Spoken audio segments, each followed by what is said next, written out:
Welcome to Paranormal Heart Podcast with host Kat Ward.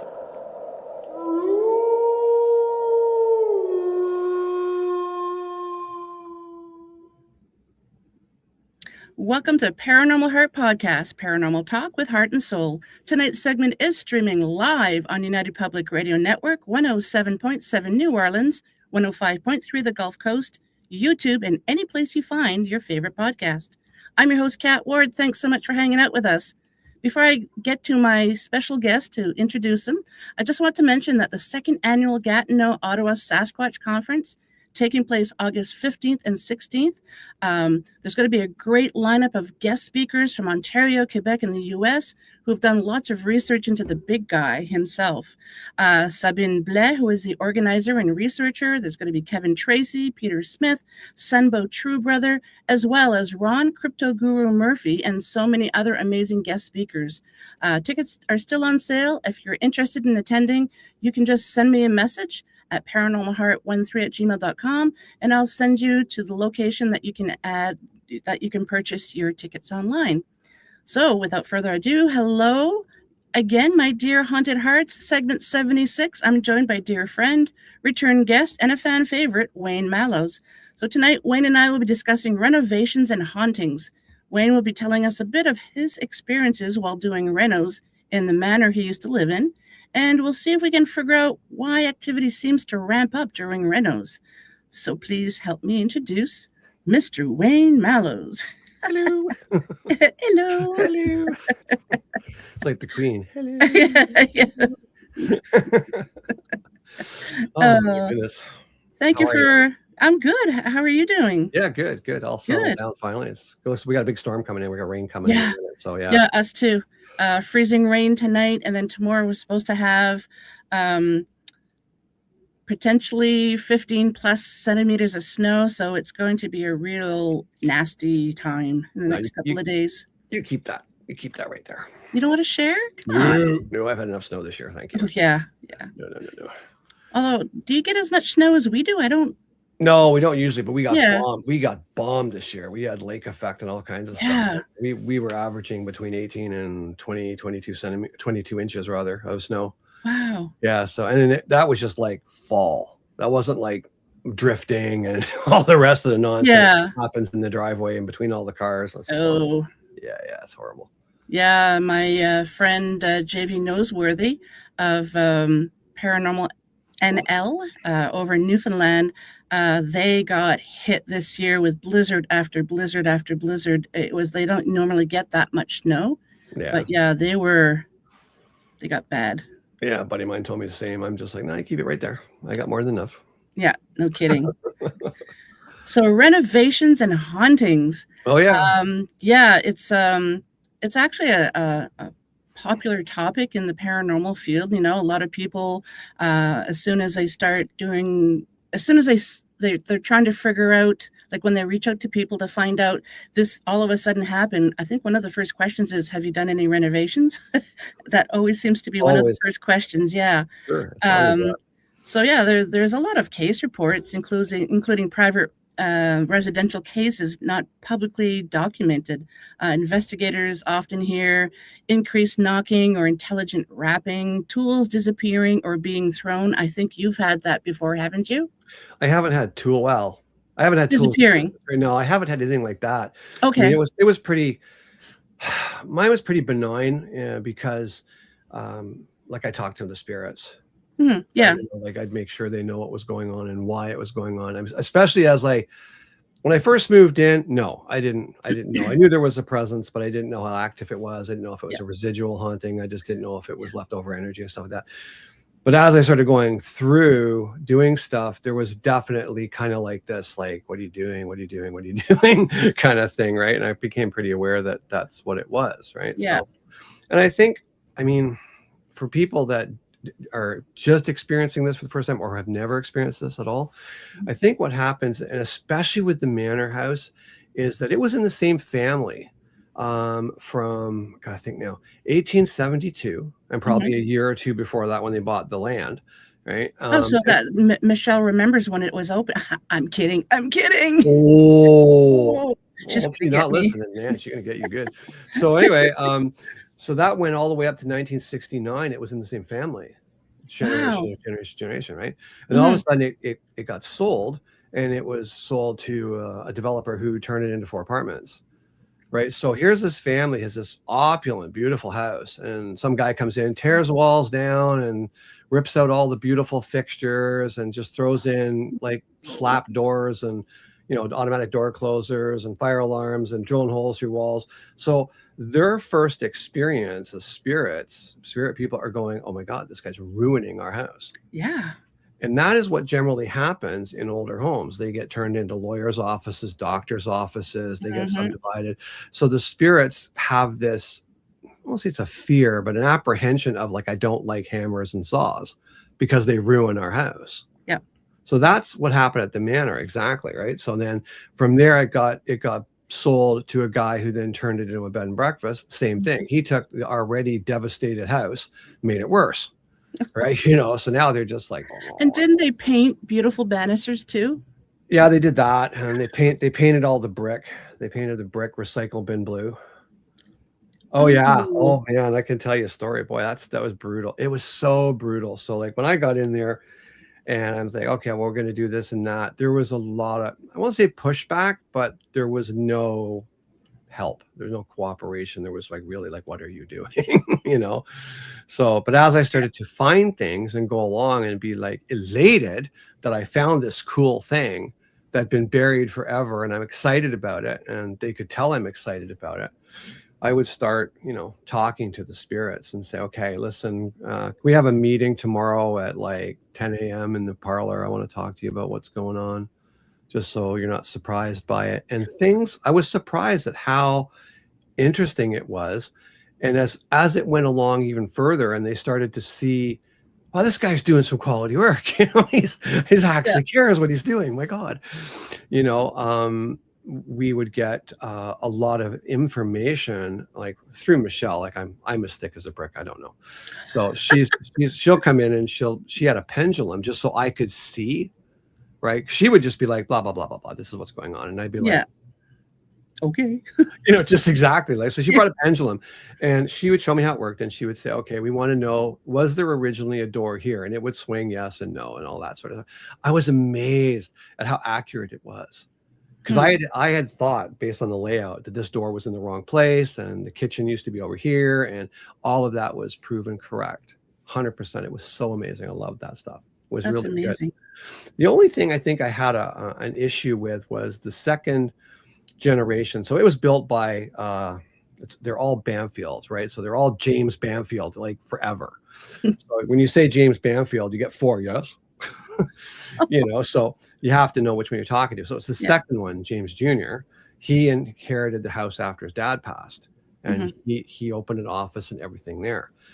And I would talk to the family, and everyone would be pretty receptive. You could feel the energy reception, like, okay, this is cool. This guy was just like this, with the arms like this, like, where are your people? Where are your people? All the time, where are your people? Because he's looking at me like, wait a minute, you own this house? Why are you on your hands and knees putting baseboards in? Yeah. Like, where's your people? So that became sort of a really hard thing for him to get his head around what I was doing. So Yeah, no kidding. Yeah, so it was interesting. That kind of stuff was very, very cool. And in the beginning, not so much, but as it went along, it definitely got much more interactive. I mean, hugely interactive. It was great. So for a second, because I don't do live very often, I forgot we were live, and we do have people in the chat that I just wanted to say hello and say thank you so much for being here. Yeah. And I have such a bad memory too, so if I see your screen name, I'm probably going to forget your actual name. I know it, but so hello to Ethereal Encounters Unveiled. There's Michelle of the Outer Realms. Oh no, she heard me mention that. Oh yes. Oh no. Sweet dreams tonight. Yeah. Oh my God. I'm gonna get it later. No. Miss Shelley, thank you so much. G'day, I had to add the Canadian part to that. Michelle of the Outer Realms again. Miss Shelley, did I miss anybody here? JV knows where they Michelle, Ethereal. Just want to make sure I'm not forgetting anybody. There's Mish. I can see Mish there. Mish, Yeah. Goose 9, if I pronounced it properly. Person, what's this? Person turquoise waving speech. I don't know what that means. I'm sorry. Could you elaborate? Michelle. Oh, I just saw God's cat. Yeah, yep. That was probably. Yeah, and then Michelle, good day. Okay, I think we're all caught up for now. Yeah. So some of the theories that people theorize that happens during renovations, environmental changes like EMF spikes, infrasound, dust exposure, the stone tape theory, which is disturbances releasing stored energy. So yeah, and I do know that. Sorry, it's still a learning curve for me to do live and do the show and then look at the chat. It's just like better than me. I can't multitask, so you're all right. Yeah, I don't know how Michelle does it, but she's magical. Well, yeah, she is. So yeah, and there's so many different reasons. Like you mentioned earlier, you might have an entity that's been there, like, it was a generational house. Mm-hmm. All of a sudden, somebody else moves in. They're just like, I don't know you. Why are you in my house? 100%. I did experience that when we were in Alberta. The gentleman kept turning up the heat to like 27, 28 Celsius. And I thought it was the kids waking up at first and turning up the heat, but no, it wasn't. And then I had to tell the guys, like, you can stay here as long as, like, you don't have to pay for the hydro. Like, you need to stop touching the thermostat. And It was one of those old ones. So it's not like pre-programmed or anything. You have to physically do it. Like change the settings. Yeah. I'll get used to it. Yeah. So have you ever found strange things behind walls when you're doing your renovations? Oh yeah, some amazing stuff. Nothing like gold bullion or money and stuff like that. Just stuff that I find personally interesting as a sort of bullion. That's interesting. No, I never found it. Oh, you never have? Okay, sorry. I was gonna say, no, wow. Yeah, no, I wish. I said I wish that these people. Oh yeah. I thought maybe I'll find like a coin or something, but nope. One of the coolest things I found was we tore the ceiling out of the what then would have been the kitchen, but now was when you saw it, it was a medieval room. It had the piano and everything in it, right? Mm-hmm. So when I tore the ceiling out of that place, we had found a fashion magazine in between the joists, in between the rafters, right? And it was from 1889. No, it was 1887. Sorry, my mistake. Wow. And it had all what the fashion was going to be the following year. So all these ladies with bustiers and ruffles and all that stuff, and they had all the kids and all that stuff in there. And I talked to the Historical Society about it. They said, "Oh, that store used to be at the end of your street, and that magazine would have just sat on the counter. It wasn't a mail out thing. So the ladies would have had to come in, bought something, then got that to take home, and somehow it got dropped between the floors when they were doing their renovation it was in 1882 they did a big renovation on that house, and that's when that would have sort of dropped through the floors in and around that time. It was a 6-year reno at that point in time. So wow. It could have gone through. They put a huge addition on all kinds of stuff. So yeah, that was pretty neat. Then another time I was putting radiator pipes, big black iron, big heavy black iron through a crawl space. And you want to talk crawl space? We're talking on your chest, crawling through, using your elbows to pull you through. And I'm hauling this pipe over my shoulder. And I got my buddy Rob behind me, and he's like, don't know how you do it. Like this, right? So he's passing me all this stuff. And I'm going through, like, my face is like right up to the ground. Yeah. And all of a sudden I see this little glint in the ground, right? And it's because it was all outside at one time. That would have been all outside the house. And I pick it up, and it's it's a silver thimble, sewing thimble. Right? I'm like, oh my God, that's so cool. So I hold it up, I roll over, I hold it up to Rob. I'm like, can you see that? He's like, yeah, what is it? I said, it's a sewing thimble. I think it's silver. It's really cool. I put it in my hand and I grip it like that. Yeah. So now I'm going through on my other elbow, pulling through till I get to the other end. I'm going to put it in my pocket and zip it up, right? Because I'm crunched. I can't really turn around. Yeah. So I get down to this open area where I got to put the pipe up and through. So I get there and I sit down and I open my hand to put it in, and it's gone. It's not there. And I could feel it in my hand the whole time I was there. And I'm looking like all through the sand, looking for it. No, it's gone. I look back and I'm like, you saw that, right? He's like, yeah, I did. I go, you're not just playing games, right? Like, you saw what I had, right? He goes, yeah, it was a little silver doodah. I didn't know what it was, but you Doodah. Yeah, right. And I'm just like, it's gone. And it was literally like the woman in the house went, oh, I've been looking for that for years. Thank you. It was wild. We found broken horseshoes in the basement because that was outside at one time, and I could tell where it broke and what foot it was on by the wear patterns, things like that. Oh, it was that sort of stuff I found really neat. In the garage, we found a man's pamphlet, flyer, little booklet. It was called Dressing Smart. And it was from 1888, and it had all the different hats you had to wear and the different ties you would have to wear. And it had it all broken down. It had, like, funerals, church, weddings. This is all the different things you had to wear, while I was renovating the house. That was really, really cool. I found big hunks of coal, little hunks of coal, lots of square nails, lots of forged nails, hand forged nails. Beautiful. And the thing was that they were squared off. They didn't have a point on them because the points would split the wood. Oh, that's interesting. So they'd have the apprentice kid go by with a little push drill. They push a little hole. Okay, yeah. Bam, nail it in, right? So you didn't, because it wouldn't make its own hole. Right. So that's definitely interesting. A lot of stuff. When I was doing the renovation in the very back of the house, which was originally that would have been where they parked the carriages and they parked eventually the cars and stuff like that in there. When I was doing that renovation, like, we were up, it was a 14-foot cathedral ceiling, and she means absinthe spoon. That was out in the garden. Oh. But I was up 14 feet up on a scaffold. I'm working with Rob. We're putting drywall up, and we had our back to the back window where the door was.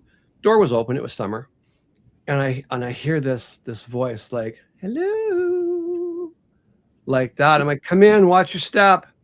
Right. And so we push it up and we get it all screwed in. I turn around, there's nobody there. Right. So I'm looking at Rob, he's looking at me, and I go down and I go, it's got to be somebody from across the road at the church or whatever. So I go down and walk outside. There's no one. Come back in. The whole area was like a rose perfume. Whole thing. Amazing to me. Just amazing. And then it was gone. No secret passages or secret rooms. We found the original, I found what we thought was the original servant stairs, but then as I did more renovations, I found the original servant stairs, which was almost like a spiral, but it was like squared block up, that went from the basement where the coal cellar was, because I found where the coal chute was. That was cool. And then that's where the original servant stairs would have been. You would have come in from the side, and you would either gone straight upstairs into the kitchen or to the basement. That was the access for the servants. That was it. But then when I was doing all the other work, I found the straight run staircase that went up to what was the back bedroom then, which was the servants' quarters. That was pretty cool. I take it though, you didn't find anything there? What, in the servants? No. Yeah. Nothing of anything like that. No. Yeah. No, there was, I mean, when we had guests staying one time, we had a pretty gifted lady, and she came downstairs and she said, I'm really sorry to bother you, but she goes, there's a woman in my room sitting on my bed, and she says it's her room. I'm like, what's she look like? And she goes, she's a white girl. And she's like, but she's all in black and blah, blah, blah. I'm like, okay, I know what's going on. Okay, I'll be right back.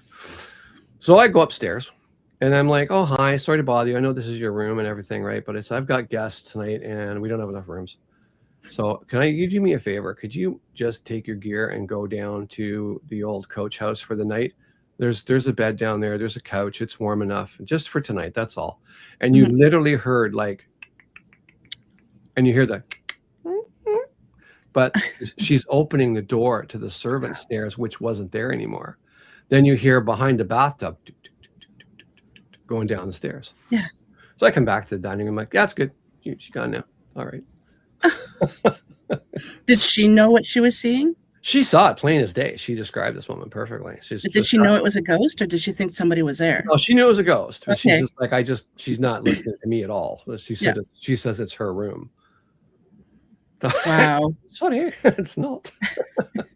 Not tonight, not tonight. But I was always like, I wasn't like, listen, get out of my room. This is my house, blah, blah. I was just like, would you please, would you mind? Yeah. You know, like we've got guests in. I don't have any space. Could you mind just for one night? Yeah. I was always I spoke very respectful to everybody who was there. Always. It was so important. So very important. I think one of the funny things that happened as far as spirits in the house goes, and this is to show you like, this wasn't even connected to the house or the family or anything. It was just me working in the house. So typical with this house that I didn't know was going to be an ongoing thing was, you know, whatever small thing you find, it's not going to be small. It's going to be massive. It's going to be expensive, and it's going to take 6 months. So the first thing I did was I had a leaking tap in the bath area of the first floor, and it was an old clawfoot tub, and the pipes. Beautiful. No, it wasn't. It was one side was held up by 4x4s. It was just it's just garbage. Yeah. So I'm like, okay, well, I can fix the tap, no problem. So I just changed the washer. No, that's not going to work. Oh, it's leaking behind the wall. Oh, okay. So long story short, the whole bathroom comes out. Everything comes out. What do I find? I find a trap door under all the tile that goes down to that crawl space that nobody ever reinforced. Never. And it's sitting on 2 little half-inch pieces of wood that's holding up the toilet and the vanity. That would be a ride. So, no kidding. Anyway, so I'm taking this whole thing apart, and the one wall just does this. It just goes along like a dog's back leg. And I'm looking at this thing, and my buddy's like, do you want to take it out? I'm like, we got to take it out, right? You know, I got to look after it. I'm not leaving it like this, right? And it's a good thing we did. We pulled all the wallboard and garbage off it. And the thing was made up of pallets, of skids, right? They didn't even use 2x4s. They just nailed a whole bunch of skids together. And that's why it was like not even set up right. Yeah. But there was wiring in that wall was just a nightmare. They had taken a dryer 240 dryer wire. They didn't need it there anymore. So they just split it in 2 to give you like, 120 in each direction, right? They didn't put a box on it. It was just wrapped up with masking tape. I mean, I'm just like, my mind's like, just blown, right? No kidding. So I'm there. Rob goes outside, and I'm standing there. And I'm just like, my God, this is a nightmare. What have I gotten into? This is a nightmare. Now, just to give some clarity here, my dad, when he was alive, he was a master carpenter. He was from England. They used to build the trailers for trucks. They used to make them out of wood and steel. It was wild. The stuff that he used to do was craziness.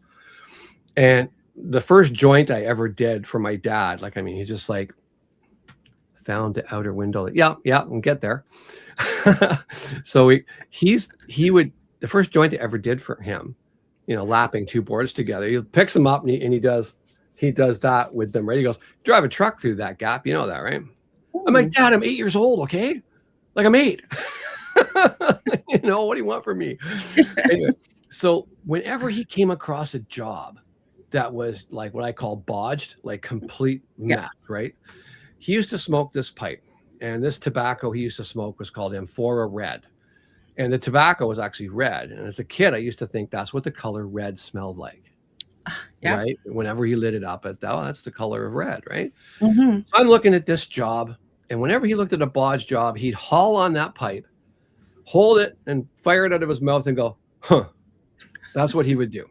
So I'm looking at this mess, and I'm just, all of a sudden, I can smell this Amphora Red all around me. And I'm just like, oh, okay, this is the first time I've ever felt my father anywhere. He'd never been to that house, ever. Wow. So I just quietly just looked at the job. I'm like, what do you think of that, Dad? And from behind my head, I hear, huh. And there's just more of this aroma. It was wild. It was so wild to me. But what Michelle was talking about was when I took all the walls out in there, right, and to pull a vanity out and everything, what I realized was that what I thought was the middle of the house, at one point in time, that was the very back of the dining room. So when I pulled the walls out, here's this great big arched window with a cement mantle. The whole thing was framed. The only thing was missing was the window and the glass.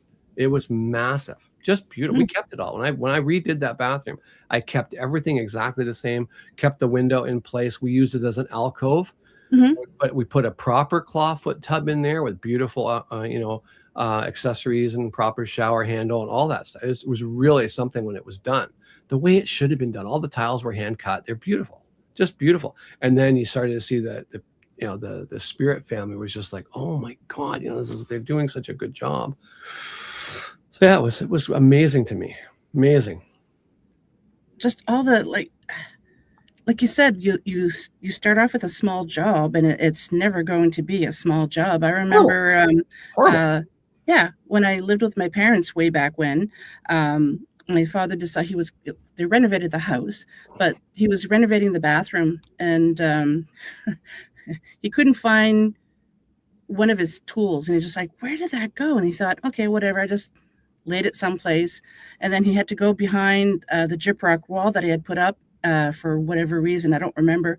And when he opened it up, there was the missing tool, because there was a beam through there, and he was using it as a shelf while he was doing the renos, and he forgot some tools back there. So then after he was done, he thought, whoever buys his house next, but it's been demolished since then, but maybe somebody will find some cool tools, when they go to renovate. Just like, oh, geez. When I was renovating the place, like I lost the light up in the ceiling in the kitchen. Like we redid the whole ceiling. My son was there. We were jacking this stuff way up in there. They're 10-foot ceilings. It wasn't fun, and it was tight in there. And we got it all done and screwed it all up. And I'm like, that's great. Where's that light?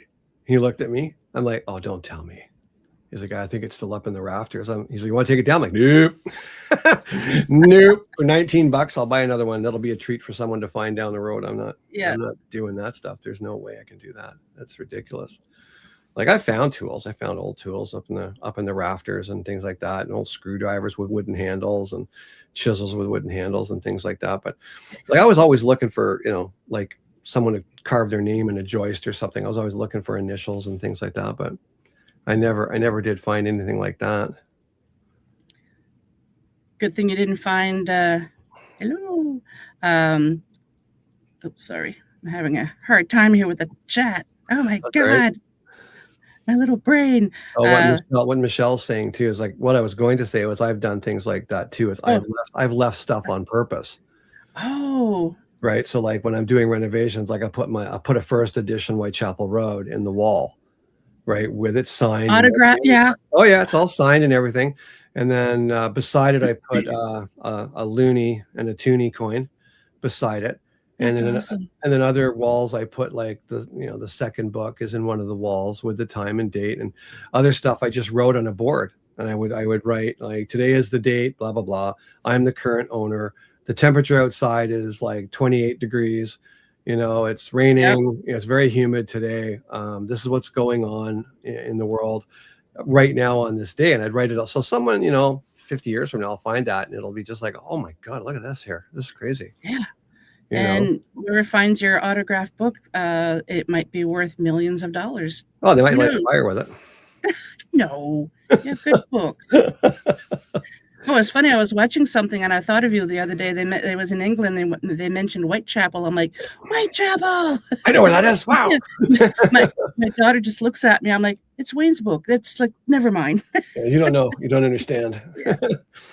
But yeah, there was so many things we did and we found, and just like I said, it was just stuff that didn't make sense. Like when I took the dining room apart because the ceiling was like they're all dropping. And I mean dropping. The plaster lath, it had water damage, and the plaster lath is all loose. The nails are all rusted. It's just dangerous. Sneeze once at the dining room, the whole come down in your head. You don't want that. So we took it all down. No. It was brutal. And all the way along, I'm thinking, this doesn't look right to me. There's something about this doesn't sit well with me. I don't like how it looks. And there was this one wall that it was there, and I said, it seems stupid to have a wall here. I don't know why this wall's here, and the way it was set up, and so we took the wall down, and sure enough, we see the parquet floor underneath that goes, old parquet, and it was really wide. So there would have been a nice archway at one time, but then that didn't make sense, because why would you have a gigantic archway going in from the dining room to the kitchen. You wouldn't. Like the servants cooked for you. You're not going to have like, well, look, there's Abigail cooking for us. You wouldn't see that, right? And that was made more prevalent when we did that bathroom reno. We found the swing door from the kitchen that someone had stuffed into the wall to use as a backer.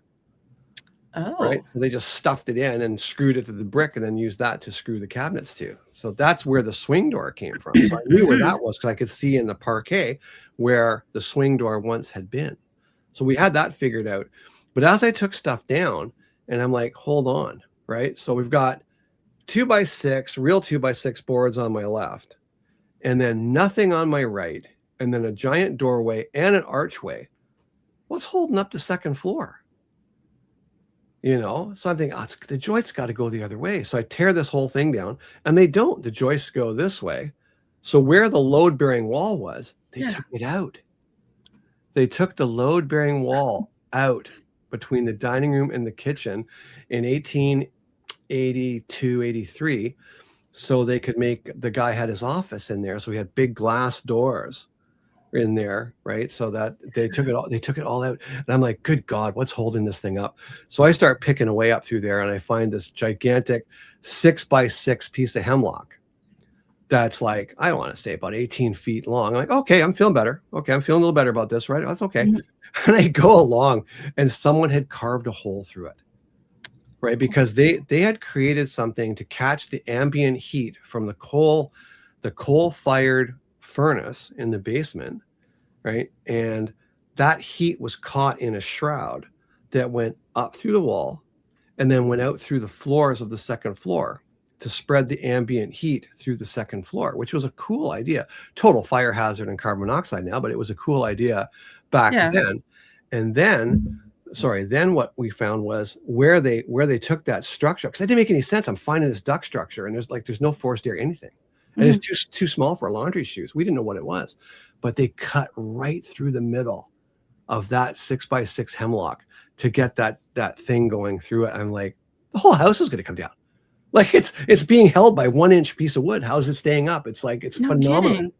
Oh man, here's another, basically run outside and run to the store and get like 1, 2, 4, 6, 8 10-ton jacks for the first floor and 8 10-ton jacks for the basement, right? And then here's my buddy and I'm cleaning the basement. He's like, why are you cleaning the basement for? Like, because when it comes down, you want to be able to run, right? When you're jumping over things. So we would have to move the first floor, or the basement floor. We'd go 1/8 of an inch, 1/8 of an inch, and it would go up slightly. And you'd hear the whole house go, and all the dust and stuff would come down. And we'd be like, don't breathe, don't move. Oh yeah, man. So then we would go upstairs and we'd tighten all the jacks up in the first floor, make sure nothing had moved. And then we'd go get a coffee and we'd just sit, we'd wait a few hours, go back downstairs. Okay, 1/8 of an inch, here we go. Crank. I love the sound effects. Man, oh man. Like it's just, you've got 1,000,000 tons of house above your head. Oh, but yeah. So they were happy. The spirits were much happier with me once we started really grooving along. It was pretty cool. And you probably explained what you were doing too. Everything I was doing, I was explaining to them. In some of them, like they really got it, and other times they didn't get it at all. They didn't know what I was talking about. Like one time I'm explaining a shower curtain, and Michelle was there, and the woman's like, I know what a shower curtain is, dear. Like this, and I'm just like, I'm sorry, you don't know what a tattoo is, but you know what a shower curtain is. Okay, I'm having a hard time here. Okay, so it's just, but as we went along, that we almost got a really family kind of friendship going. It was really special. I remember when my tools got stolen off the veranda, and that was not pleasant. We were rebuilding the veranda from the ground up. It was brutal. And we had them all locked up below the veranda. You couldn't see them from the street, nothing, couldn't see anything. So the police had said like someone was scoping it. They were scoping it out, and they waited for you to leave, and then boom, it's they got your stuff. And I can remember looking out the window, waiting for insurance to call and deal with all this nonsense next, right? because it was a substantial loss. And I remember the lady at the house, she comes up beside me. I could feel her, and I could feel the sadness, right? Oh, And I said, don't worry about it. It's just stuff. Don't worry about it. We'll get some new stuff. And in my mind, I could hear her say, but you work so hard. I said, yeah, but you had nasty people when you were around. I mean, you had people stealing and doing bad stuff. It's no different now. yeah. This is just something we get over. We'll do it, right? Mm-hmm. But what was really funny was, fast forward about maybe 2 weeks, maybe 3 on the outside. And, my son, who's at the time, I think he was 21 years old, he was living with me, and he was up on the second floor. Now, that house had been set up for a bed and breakfast. So it had fire alarms that were all rigged to each other. Mm-hmm. So if you had smoke in one room, they all went off, right? Yep. And then you could go through, and the one that triggered would be flashing. It would tell you which room it was flashing in, right? So it's about 1 a.m. I'm getting ready for bed. Just get into bed. And it's like, boop, stroke. Yeah. Jump out of bed, right? And it goes for about 4 to 8 seconds. Then it shuts off. So I come out, and I'm like, all right. So my kid Steve's at the top of the stairs. He's like, what's going on, man? I'm like, I don't know, it's a fire alarm. Just go around, check all the rooms upstairs. I'll do downstairs. I'll check the basement. So we do all this stuff, and he comes back. They're all solid green, nothing flashing. I'm like, same with me. I don't know. One's got to be flashing. Go do it all again. There's nothing, right? Okay, Yeah. well, I'll call the guys in the morning. It's a glitch. I don't know. So next thing is, my butt just touches the bed. I was like, all right, this is stupid. I get up. He's looking over the banister, looking down from the tower at me. He's like, dude, what's going on? I'm like, I don't know. I said, we got to be thorough. There might be smoke coming through an open window or something from a campfire across the river. I don't know, but we got to check everything. We can't just blow it off this time. Yeah. So, I go down the basement. He goes upstairs. I'm going to go outside. So I go out the back door, and I walk all the way around the house, and I come in through the front door. And as I come in the front door, I hear my son go, hey, Dad. And I'm like, yeah. And I'm like, what do you want? Right? Where are you? I'm walking through the house, down the hallway, through the dining room, and he comes to the kitchen. He's like, yeah, what do you want? And I'm like, what do I want? You called me. What'd you find? He goes, I didn't call you. He goes, you called me. And I never called you. And then I start thinking about it. I'm like, he called me Dad. He never calls me Dad. Not ever. Mm-hmm. I said, you called me Dad. He's like, why would I do that? And he goes, wait a minute. You called me Steven. You never called me Steven. Mm-hmm. So he's like, okay, I'm tripping. What's going on? He goes, what's happening? I said, okay. And what's the first thing that comes to mind? Don't think about it. What's the first thing that comes to mind? Think about it. Say it. He goes, I think the spirits of the house are tripping the alarm because maybe the thieves are back knowing you would have bought new tools, and they're scoping to see if they're still on the veranda. And that's pretty much what I thought. And we never had that problem ever again. Right? That's awesome. Never had that issue again. So the family was good with me, really, really good with me. I love how they were watching out for you, letting you know that there's someone around that shouldn't be. They might take your tools again, but 100%. Yeah, 100%. I mean, I always felt that the staircase in that house didn't make sense because it curved. It was really beautiful, just a beautiful, beautiful staircase.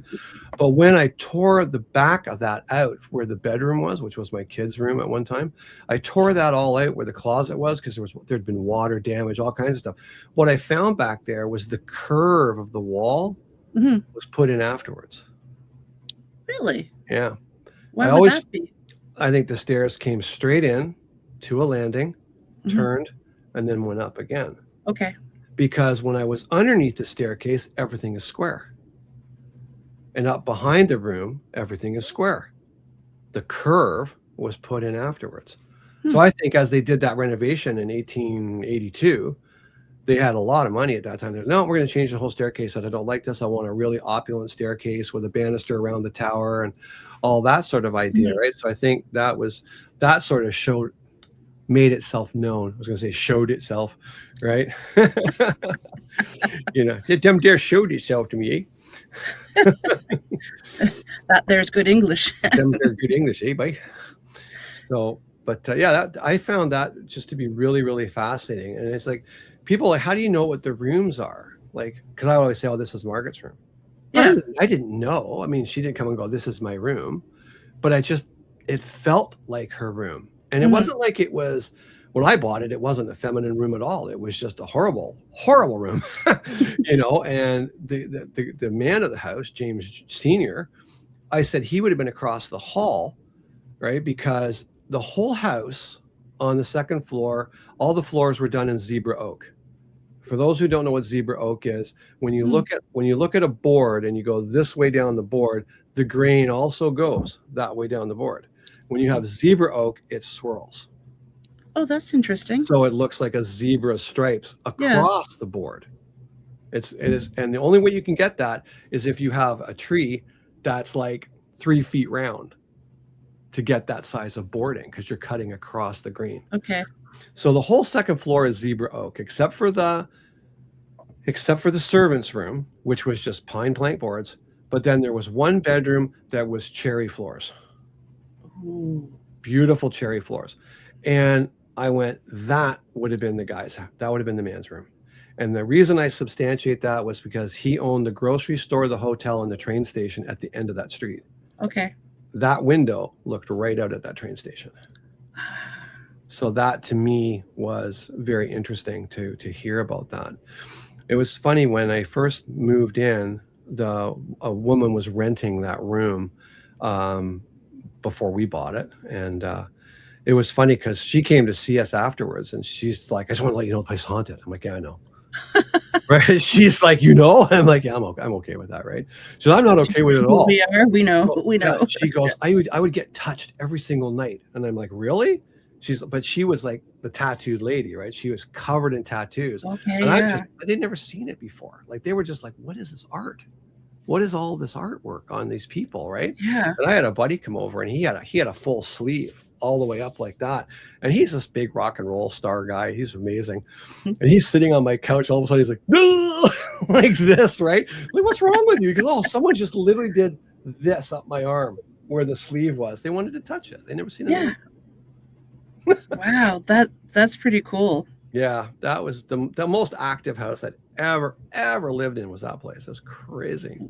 But have you ever lived in a house that was so old, that old?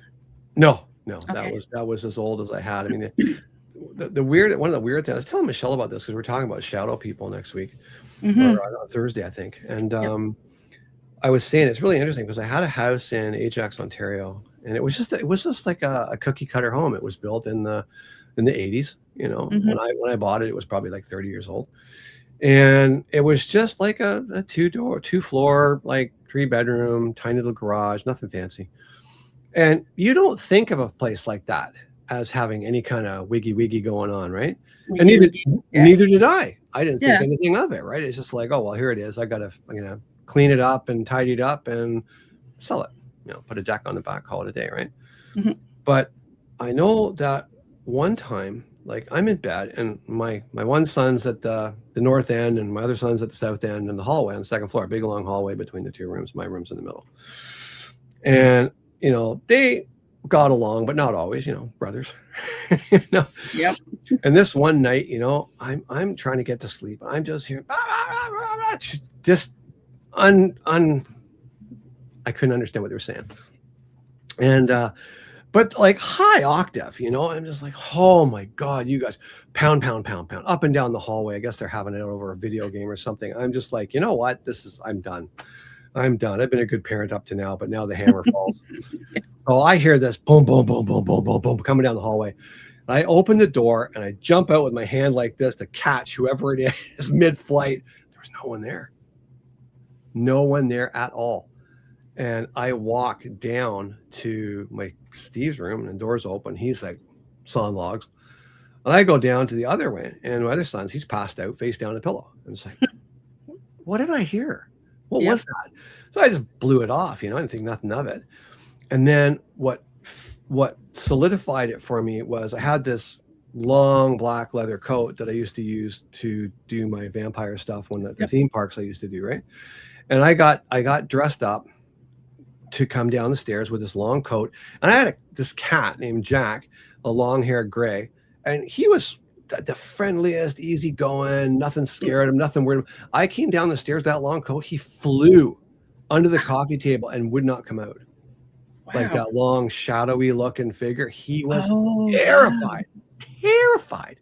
I'm like, there's got to be something in the house, but I never did figure out what it was. It wasn't in my face enough to really figure out what it was. So yeah, that's a newer home that was pretty active. That's interesting. Yeah, it was definitely different. I mean, I had one house before that, but it was like a wartime home, like after World War II, I guess, 40s. Anyway, story and a half, nothing to write home about. It was my second home, and I was renovating the bathroom, and the light in there was, and I'm just like, yeah, knock that off. I'm not happy. You know what I mean? Like, and so I took was it a light switch that have the two? The two bulbs. No, it was just a light. The light. Okay, gotcha. The light on the top over the vanity sink was just like that, right? It was just one bulb. It wasn't two of them. It's like two of them were there. One bulb's going. So I'm like, don't worry, I'm taking it out. So I took it all out and put new one in, tiled everything, got everything done, put a nice big 4-jobber up there, light at the end. Like that, I'm like, I don't know who you are, but I'm going to call you John. All right, John? Right? You can knock it off. Yeah. You can cut that out right now. Okay? If you need to cohabitate here, fine. If you think this is your house, also fine. Right? But I live here. Yep. Right? My family lives here, so cut it out. Right? And like I said, I'm not prone to flights of fancy. I just don't. I'm very logical. Anyway, so I'm sitting there one day, and my son's doing his coloring and stuff because he was young, really young at the time. And the light in the dining room, in the living room, is like, started doing that. And he looks at it, he goes, Dad, why does the light do that? I'm like, oh, I don't know, Steve. I just think somebody is being really rude right now. Walk in the bathroom, close the door. John, this is your last warning. I swear to you, you will disappear hard and fast. I will raise the Titanic to get rid of you. So don't. Never had a problem again. Nice. Ever. Never, nothing, zero. It's bizarre. I love how you said that. Somebody's being rude. Yeah, someone's being really rude right now. Oh, crap.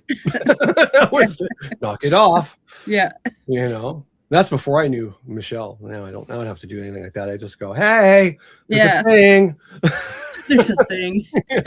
Don't make me get Michelle. Oh, believe me, I've said it. Like when I was living in the manor and we were just jamming on the phone and stuff like that. And she said, oh, if you ever any problems, just tell me that you know me. I'm like, oh, come on. She said, no, just say, like I say, I know Michelle and Roche, blah, blah, blah, blah, blah, and she'll come and set you straight. Okay. I kept that in my back pocket pretty regularly. Nice. Oh yeah. Yeah. Oh, for sure. Yeah, that was my go-to. Boy, oh boy. Fearless, that woman. Michelle the Savior, yes. Oh, indeed. Indeed. Absolutely. But yeah, people that are doing renovations, my advice to you, if it's an older home, or look at the house I was in 30 years, maybe that. As if you're going to do something and you're unsure, just enunciate it. Just go, hey, it's me, say your name. It's Wayne. Hey, I'm just, going to tear the ceiling out today. I'm not ruining your house. There's bad wiring. I got to change the wiring and I don't want it to burn down. So this is, exactly. We got to make a big mess before we make it better. So sorry for the inconvenience, but it's going to be messy, but I will fix it. I promise. And you'll probably get a lot more, cooperation and less tools going missing and things like that. So maybe, yeah. I just wanted to mention. Oh, hang on. I'm still in bed. I just wanted to mention some of the things people have found when they did renovations. There was a couple in Chicago, Illinois, 2007. Good grief. They actually found human bones hidden inside a wall cavity. Hidden rooms sealed behind walls. This is an interesting one. Hidden grave under floors. Can you imagine you want to redo your floors and you find hidden graves? I mean, good grief. I think, I'm not saying for sure, but I think there are people buried in the basement of the manor. Oh. You know, there's just enough evidence to make me think that there's something not quite right. Never mind all the various paranormal people that have picked up on it as well, but they don't know where. But you know, there's a section of the basement that there used to be a wall there, right? And they took it down and they moved it back just enough, just about 3 feet, I would say.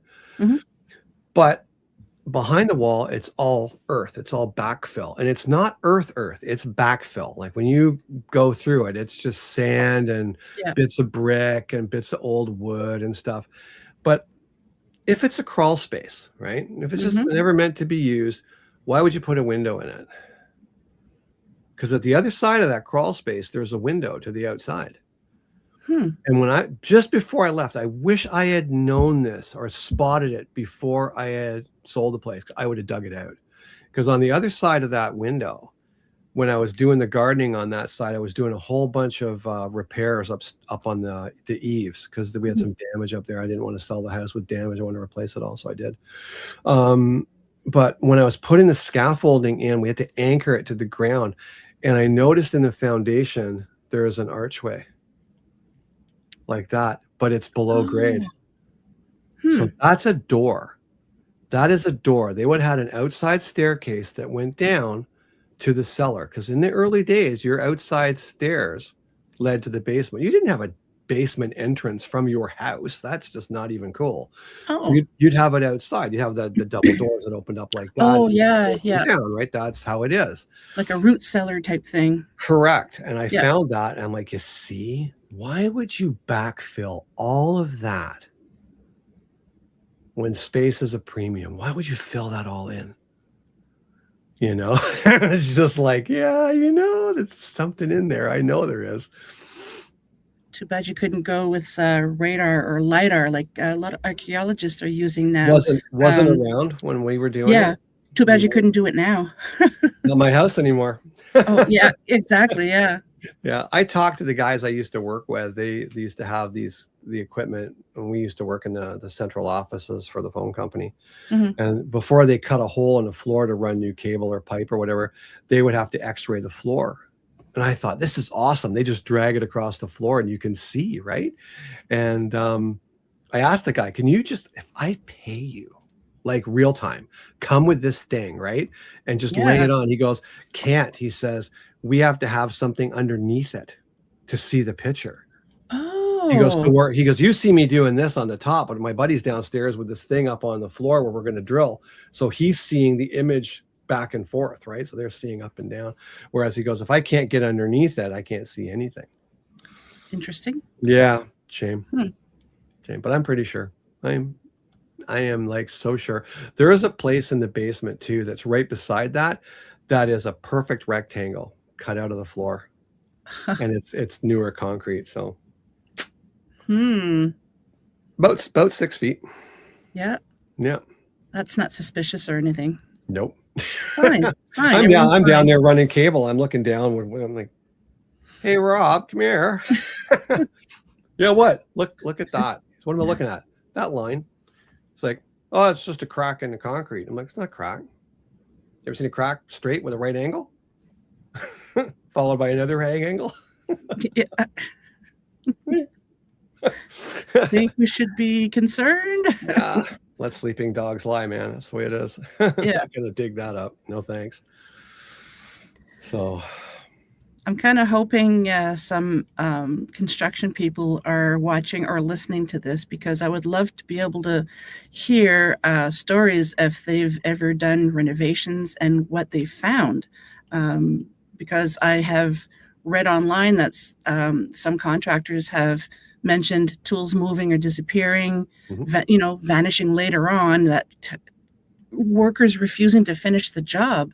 Lots of that. Hear a lot of that, yeah. And it's like, why? Like, a lot of them wouldn't tell you why. They're just like, nope, not going doing back. it. Yeah. Well, I'll tell you a quick story. It's Yeah, please. a friend of mine. His dad's an electrician.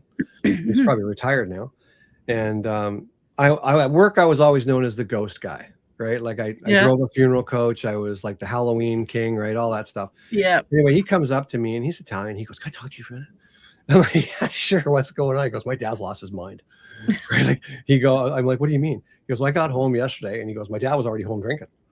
I'm like, "Is that normal?" Like, no, it's not normal. Like, it's the middle of summer. He works until it's dark. Yeah. Right? He's an electrician. Like, he works till dark, right? And so anyways, he tells me this story about there's the down by the waterfront, the Lakeshore Boulevard, there was the old insane asylum. And they're all these different buildings, right? And they had all the tunnels joining them together. Now the tunnels were multi-purpose. They were used for running the steam from the main furnaces to heat the boilers to all the rooms, but they also were to transform, to transport patients or bodies, so the other patients didn't see them, right? So it's all done quiet.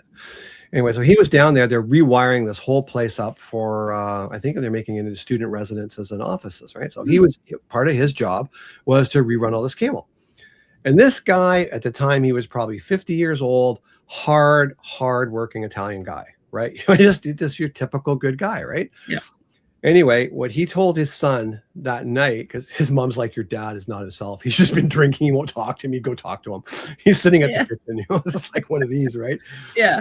Anyway, what this guy told me was, he said, "My dad was working in one of these tunnels, and he had all these cables laid out down the tunnels, and they're like 100 yards long, these things, right?" Mm-hmm.